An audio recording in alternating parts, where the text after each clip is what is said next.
Hi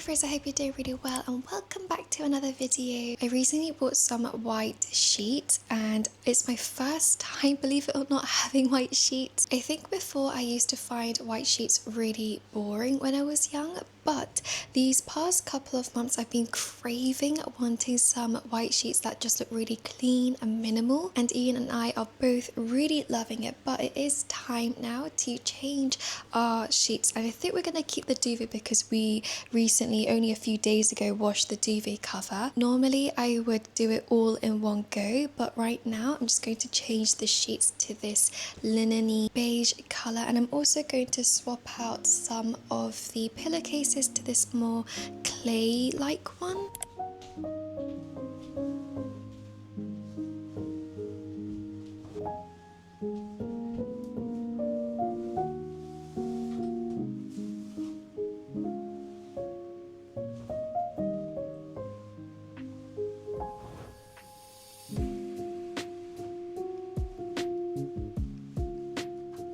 I'm so sweaty right now. We're currently going through a heat wave and I am boiling, but now onto the pillowcases.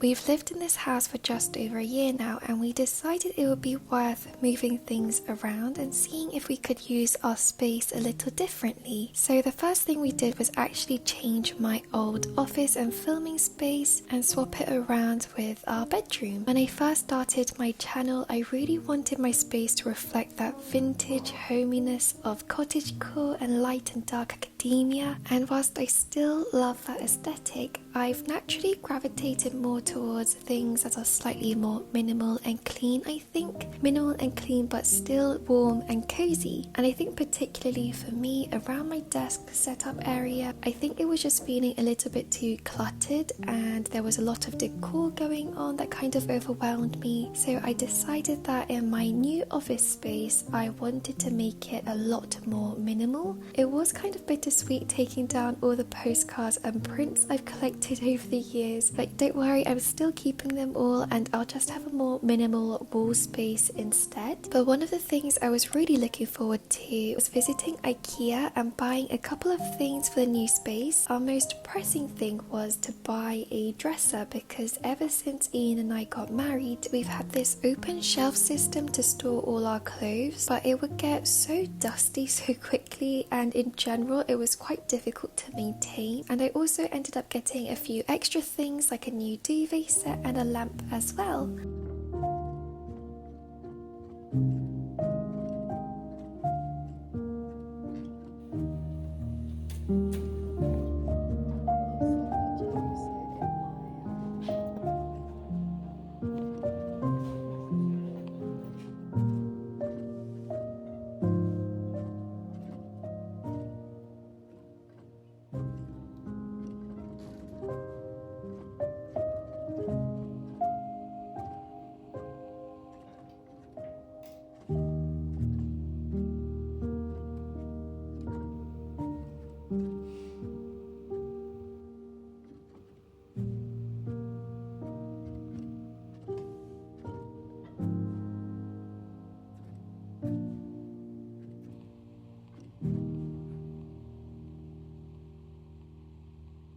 I know I mentioned purchasing bits and bobs at IKEA, but I did also try to reuse and recycle as much as I could using things I already owned. So for instance, this mini trolley that's currently holding most of my stationery was actually my sister-in-law's, and I saw that she was throwing it away. So I decided to try and find a way to reuse it somehow, and now it's perfect for my new office space. I also spent some time reorganizing all of my stationery by type and figuring out my new desk system. It definitely took a while because there was so much to go through, but I'm very happy with the way that it's turning out. I wanted it to look aesthetic, but ultimately be super practical and functional since I spend all my time at this desk. And you might have noticed that I'm also not using my old monitor anymore. I just saw that it was taking up too much space on my desk, which is on the smaller side, and I much prefer how spacious it feels without it.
Creating a home cafe has been on my mind for a while now, but I just never really had the space for it in our kitchen or living area, so I never got round to it. But the vision with the new office is that hopefully I'll have a bit more space and hopefully a small home cafe station. Either way, I've just been having fun experimenting with different drinks, and I started off by making some strawberry syrup. It was really simple and only required strawberries and sugar, and it ended up making the entire downstairs smell like strawberries for a few hours. But I've been using the syrup to make drinks like iced strawberry lattes and peach strawberry Yakult smoothies.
Even though I've lived in the UK my whole life, I didn't really venture out into central London very much when I was younger. And I also went to uni in Bristol, so I feel like I never got the chance to properly explore London. But a couple's New Year's goal for Ian and I was to go on more intentional dates, because now that we're married and we both freelance from home, we realised that it was very easy for us to not put in the extra effort. So we've very much become tourists and have enjoyed exploring exploring different areas of London recently, and for this particular day we decided to explore Kensington. Of course, we grabbed some drinks first at a new cafe which we both loved so much before going to Holland Park to see the Kyoto Garden. It was a bank holiday weekend and the temperature I think was around 32 to 33 degrees, so the park was buzzing with people sunbathing and also reading, which was really wonderful to see.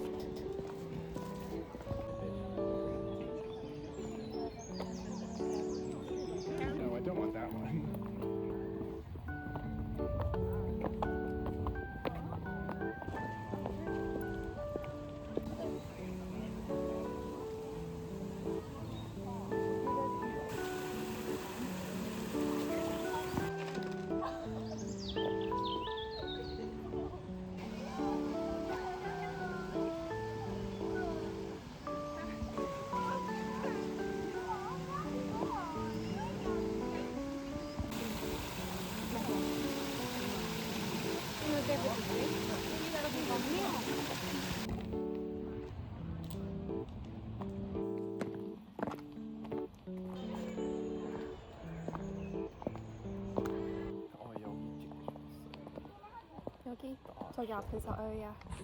I hadn't had anything at this point besides the iced rose matcha latte, so I ended up grabbing some snacks from Tesco as well as onigiri from Wasabi before finding somewhere to sit and relax. Because I was chewing gum.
I thought I would sit down and quickly share some of the books that I've been reading lately. Somehow we're already reaching the end of May, and I think I've finished so far 4 books maybe. One of them being Beanbag by LLE. I've definitely featured this one a couple of times on my channel now, or that's sort of how it feels to me anyways, but I ended up giving it 5 stars and I just thought it was the most amazing book. I truly felt so seen whilst reading this book because half of it is set in London and it's actually set very close to where I live, and the other half is of course set in South Korea, and so it kind of felt like a clash of my cultural identities, and seeing it play out between all these different generations of women was so fascinating to me. There were so many parts of the book that I really resonated very strongly with. I really loved LLE's writing style in this book, and I also thought that the characters of 3 different generations of women, they're not the most lovable characters, if you get what I mean. They're all individually very flawed, and yet LLE writes in a way where you sort of see different snippets from each character. Each POV is like a layer, and it layers and layers and layers until you get the big picture. Doing that, I felt like really helped you to understand where each character was coming from, the reasons why they acted in a certain way. So I ended up really feeling for the characters and sympathizing and empathizing with them in their difficult situations. I'm going to be discussing it with my friends in a couple of days on Saturday, which I'm really looking forward to. And so far, one friend has said that they didn't enjoy it. I think that's what she was trying to tell me anyways. And then another friend told me that it was a 5-star read, and I think Ian just started it yesterday as an audiobook and he's having mixed feelings about it, so I'm really intrigued to see why some people didn't enjoy it. I'm interested to see what the general consensus will be because I thought it was an astounding read. It's definitely one of my favorites for this year. And then the next book, this is a book that I'm currently in the middle of, and it's Theodora's Tea Shop. It's written by Christy, who I know a lot of you guys also watch and love, but I had the incredible opportunity to read it as a proof, and I am 312 pages in. This book is in a completely different fantasy universe, and so it did take me actually a little bit of time to get into the story just because I haven't read a big fantasy book in a while. So yeah, just immersing myself into a whole nother world took me a bit of time, but at this point where I only have, I think maybe another 100 pages left or so, I don't want it to end. I'm really enjoying it. I can really feel all the love that Christy poured into putting this story together and crafting this world and really bonding with the characters. I know some of you also have it on pre-order, so I definitely don't want to spoil anything for you guys, but you can definitely expect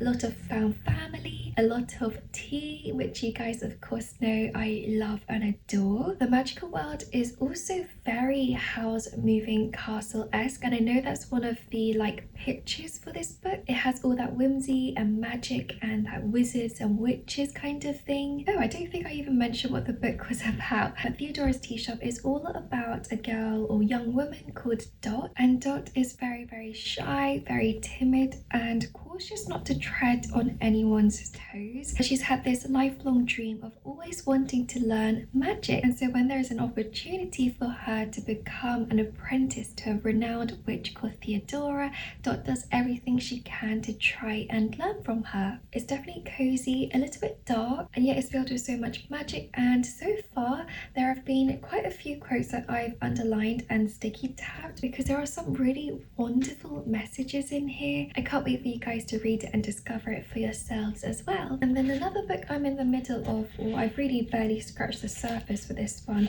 but it's C.S. Lewis's The Full Love. This is a non-fiction Christian book exploring 4 different kinds of love. One way I love doing my devotionals or having my quiet time with the Lord is reading a few pages, a few chapters of a Christian non-fiction book, and that's something I used to do a lot more a a couple of years ago, but in the last 2 years or so, the more I've fallen in love with fiction novels, the less I've been tending to pick up my non-fiction books. But I've truly learned and gained a lot of wisdom through these Christian non-fiction books, and so I definitely wanted to get back on it. And so a friend and I really wanted to try and pick up this book together and buddy read it together, except I think we're both struggling with it. I really enjoyed a lot of C.S. Lewis's other books, including the Screwtape Letters and Mere Christianity. I think those two are just incredible,